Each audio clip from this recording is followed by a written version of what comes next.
Hey, when you think about your financial health, what's the very first number that pops into your head? I bet for most of us, it's our salary, right? But what if I told you there's a much more powerful number, one that tells the real story of your financial life?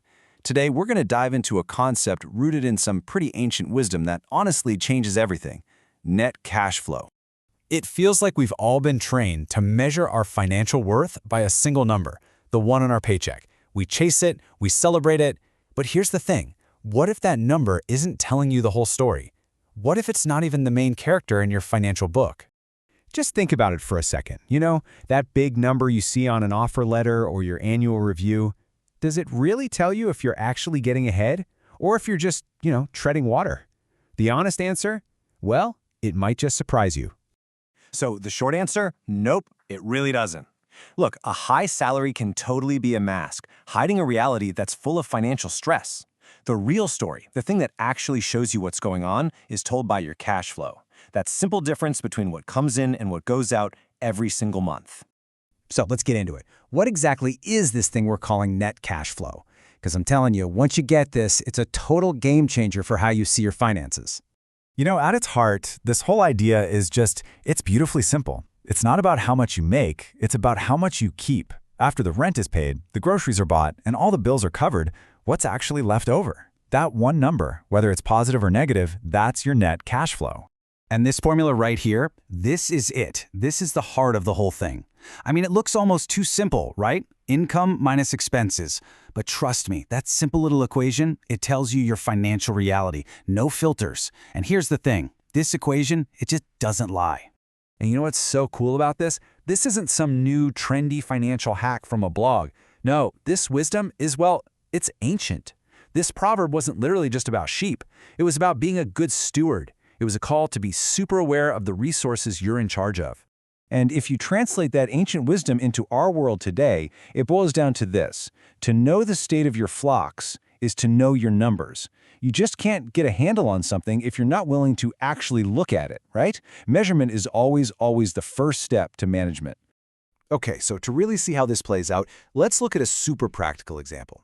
I want you to imagine two people. Let's say they have the exact same job, making the exact same salary. On a surface, their financial lives should look identical. But are they really? So on one side, you've got the planner. She knows what's coming in, she knows what's going out, she tracks her cash flow. Because of that, she can create a real plan and is steadily building a stable life. Then you've got the spender over here. He's kind of just swiping the card and hoping for the best at the end of the month. And without even realizing it, he's drifting towards stress. I mean, look at that. The exact same income, but two completely different worlds. And his idea of planning ahead, of counting the cost, that's also something we see woven deep into Scripture. I mean, think about it. You wouldn't start building a house without knowing if you could even afford the lumber, right? So why do so many of us try to build a life without first sitting down to count the cost? Tracking your cash flow, that's just you counting the cost before you're in the middle of a crisis. All right, I know what some of you might be thinking. This sounds like a ton of work, or I need some fancy software for this. But no, it really doesn't have to be like that. The whole point here is to get clarity, not to get bogged down in complexity. And getting that clarity is way simpler than you might think. So here it is, your super simple monthly check-in. Just 3 steps. Step 1, just list out all your income, everything that came in the door. Step 2, and this is the big one, you gotta list everything that went out, from the big mortgage payment down to that coffee you grabbed this morning. And then step 3, you just do the math. Subtract what went out from what came in. And that number you're left with, boom, that's it. That's your check-in. And listen, I really need to stress this part. This is not about shame. It's not about making you feel guilty. This is a totally judgment-free zone. The only goal here is awareness, because you can't make wise choices if you're flying blind, right? Awareness is what leads to wisdom.